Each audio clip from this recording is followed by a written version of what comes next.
to more central forces that are being sent into Manipur amid Methi outfits appeal to boycott the Biren government. So, two things that are happening here. In fact, Manipur, Kabir, I mean, we'll start with that, but there's so much happening in Manipur at the moment. So, you were talking about how the forces are, in fact, reaching out to Manipur. But so much is a little happening. recap as to what happened over the weekend. You had, 3 people who died in Bishnupur. That is something that happened. Were, I was reading here. A suspected Kukki terrorist was, alleged Kukki terrorist was, gunned down. One got wounded. He was taken back by the armed forces. And today, again, what we're learning is that more central forces, there are probably 10 different battalions, 5 COIs of one regiment, 1 from the ITBP, several paramilitary forces that are also involved. And along with that, the KPA, the Kukki People's Alliance, 2 Kuki MLAs of the NDA ally take back support. So now this is actually affecting central politics as well, isn't it? It's more of, when we are looking at how the Kukki support is important. In fact, they have 2 MLAs in in that government of Biren Singh. So now it looks like it is quite fractured in the sense that BJP has around 30. Now 2 of them have withdrawn. Then you have JDU MLAs as well, and then you have the NPP MLAs as well. So it is going to be quite a fractured house that we are in fact seeing when it comes to the thing. I'll just read out the numbers for you. In fact, this is how it is placed. The BJP has 32 members, while it has the support of 5 NPF MLAs and 3 independent legislators. Now, the opposition legislators include 7 from NPP, 5 from the Congress and 6 from the JDU. Now, with the KPA now moving around, the KPA moves into the opposition camp. So, 2 of them, what they have actually written to the governor is this, that accordingly, the support of the KPA to the government of Manipur is hereby withdrawn and can be considered null and void. This is what the letter that they had sent had, in fact, given to the governor had written about it. Since May 3rd, the northeastern state has been gripped by ethnic clashes, primarily between the tribal Kukkis who reside mostly in the hill districts and the majority Metis, the dominant community in Imphal. So but for me, rampant gun violence that is still happening over there, but politics not, essentially cooling down. Take a look at what's happening on the other spectrum.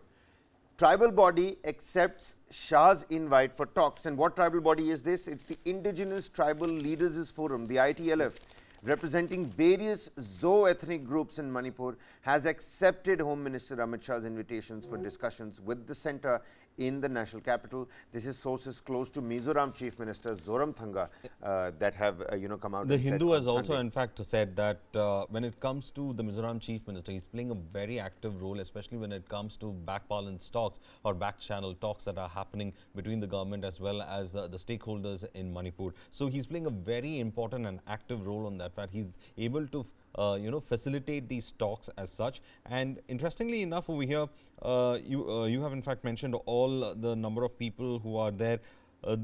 The Hindu has also mentioned about what would the withdrawal of the KPA mean for Biren. It is more of a symbolic thing, and how the issue in fact puts pressure on the NDA as well. But Amit Shah, in fact, trying to use the offices of Zoramthanga of Mizoram to get them onto the negotiating table. That's because intense gunfights have been reported from neighbouring district of Kukki-dominated Chuchandpur and Methi-dominated Bishnupur. So the clashes are happening in these districts, and it looks like the forces have been rushed to control this before it becomes really, really difficult on the ground. So that is one aspect of it. But Kabir, what caught my eye on Manipur was this also, that 5 cops have been suspended over sexual assault on 2 Manipur women. More forces have been sent. Of course, we have said 15 houses have been burnt in fresh violence. IJ rank officer to probe armory looting that's happening.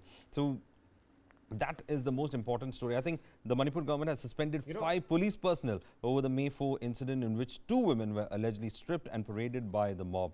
The Tobal district of the state that has been witnessing ethnic violence, and of course, in a fresh case of violence, 15 houses were set afire in Imphal West district late last evening as mob went on a rampage at Langol Games village. Security personnel fired several rounds of tear gas shells to disperse the crowd. So on the ground, there is so much happening, and then there is negotiations happening, there is back channel talks happening, and you are rushing in forces.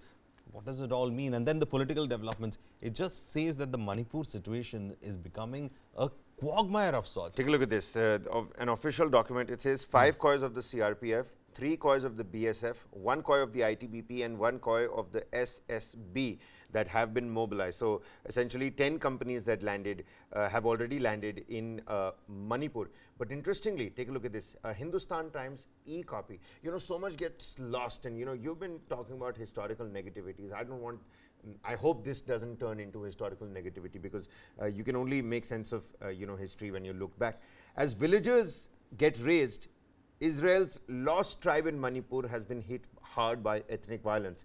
The Bnei Menashe community claims to have descendants from the Manasseh, one of the biblical lost tribes of Israel exiled in 720 BC by the Assyrian conquerors. A lost tribe of Israel in northeast India has been swept up in months of deadly ethnic violence, with at least 1 death, synagogues torched, and hundreds forced to flee, say members. So you have synagogues that are under attack as well, and this is a lost tribe. Such a beautiful aspect, that something that dates back to 720 BC. The Bnei Manasseh is considered, or they consider themselves as the lost tribe, and they are said to have moved much east after the you know, in 700 BC, when the Assyrians came and destroyed the kingdom of Israel, and later the kingdom of Judah was also destroyed at that time. It's just a historical. It's a 5,000 strong community in India. Yeah, and a lot of them have been moving to Israel also. Many of them have gone to Israel. Some of them have in fact joined the armed forces in Israel, and they have been contributing members of society in Israel as well. But it is a microscopic community, and many of them have recently started to discover their Jewish heritage. So the Bnei Manasseh is said to be one of those tribes that the Israeli government, so along with rabbinical Jews, rabbinical Jews and Israeli, you know, the Israeli government also recognizes them, and most of them have their aliyah, what we call as, you know, their reinstatement into Israel has been I also have with me here Operation Mongcham. Operation Mongcham, this is information that was put out by the Spear Corps of the Indian Army. It says multiple operations were launched in the aftermath of the incident at you know, Kwakta in Bishnupur in the wee hours. During one such search operation, Indian Army column drew effective fire from armed insurgents from general area Mongcham at approximately 5:30 p.m.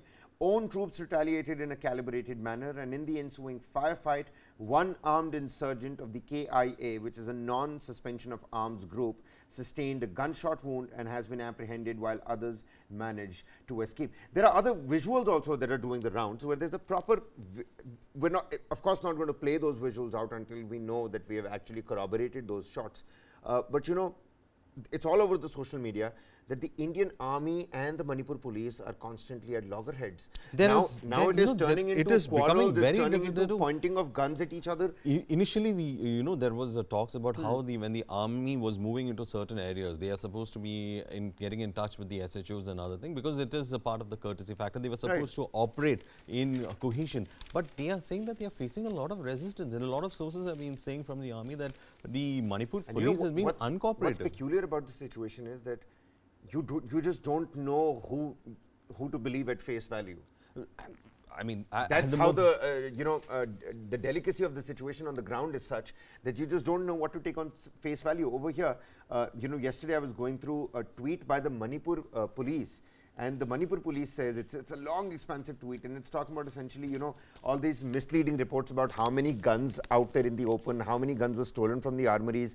This is the amount of number that we've recovered. But when the Supreme Court has come out and said it, when so many other, you know, credible bodies have come out and said that, you know, the situation in Manipur has completely gone out of hand, the law and order is not under control, how do you then simply just believe a tweet that's coming from the Manipur police is my question. Since you asked about the armory, IG rank officer has been you know, appointed to probe into the armory looting. About 19,000 bullets were looted from the police armory at Narsena. The police have so far recovered 1,195 looted arms is what they claim. 1,057 from the valley districts and 138 from the hill districts, and thousands of bullets. So this is becoming a constant point of pressure where armories are being looted. Right here, a page dedicated to Manipur. It says, Manipur tribal groups' body set to hold talks with Amit Shah today. Mizoram Chief Minister convinces it for Delhi meeting. Kukki party takes back support, but government certainly stable right now, of course. The numbers are such. And there's a picture of an ITLF protest meeting in Manipur in July. The group represents various Zo ethnic groups in the state. So Zoramthanga also acting as a linchpin over here, chief minister of the neighboring state. Is Mizoram looking ahead to polls this year? See, it's not about Mizoram looking at polls. It's more about the fact that the Kukkis have ethnic ties with the Mizos. Of course. Especially when it So comes as the to chief minister, So the Zoramthanga. chief minister has that. And also Mizoram is facing a huge onrush of Kukki refugees, if we can put it in those ways, who have been displaced from this thing, and they are they want this issue to be solved because it is also creating an economic strain on the state. Look at this, Varghese. Maybe you will, help the viewers analyze this a little better. Church ravaged, Mizoram cops suspect satanic worshippers. A house of worship belonging to the Presbyterian Church in Zobok village of South Mizoram's Lunglei district was desecrated and vandalized apparently on Friday or Saturday night. It's not clear over here. Church leaders said on Sunday. But the police do not rule out that the perpetrators might be satanic worshippers or drug addicts. No, that's another angle to Meanwhile, on a serious note, this coming in from the army, it says one unit was attacked by militants in Manipur. The Coordinating Committee on Manipur Integrity, the Kokomi, attributed the resurgence of violence in Manipur to the administration allegedly not taking heed of civil society's demand to retain in Chin Kukki narco-terrorists. At a July 29 rally, the organization had sought a special assembly session within 5 days. Kokomi leader Jitendra Ningomba questioned the circumstances of Saturday's pre-dawn attack in which 3 people, a father-son duo, and their neighbor were killed in Kwakta in Bishnupur district. Something that we covered early on Saturday as well, Varghese. Well, also one more thing when we talk about the Kukki MLAs, this thing, Hindustan Times has put out one article. It says the Kukki MLAs likely to skip assembly amid violence. Most of the Kukki MLAs, irrespective of their party affiliations, are unlikely to attend the Manipur assembly session slated to be called from August 21st. In view of the continued ethnic violence, according to leaders from the community. Kokomi, an Apex Methi organization which has been spearheading demands for early session of assembly to unanimously reject demands for separate administrative units for Kukkis, however, said it would ensure safety of tribal MLAs if they really want to come. Well, I guess I don't essentially want to be jumping the gun here, and I'm going to wait till the ITLF meeting. I'm looking for something positive to come out of Manipur. It doesn't matter who's doing it, for whom. Politics has to be kept aside. And now it's almost 3 months, isn't it? More than 3 months. More than 3 months, yeah. May 3rd, June, July. Yeah, it started on May 3rd. So June 3rd, July 3rd, and now, yeah, we've reached August now. It's almost 3 months. I mean, more than 3 months, too. Right. So the violence has just been continuing. That is the shocking part right. of it. And it's not in the dying last down. 3 months, we've been talking the same thing. The guns being looted, the it's a probe after probe. It's a panel after panel. More horror stories coming out of it. 3 months, and the violence is not yet quelled. Well, we'll have to wait and watch as to what happens in the ITLF meeting. I don't want to jump the gun here.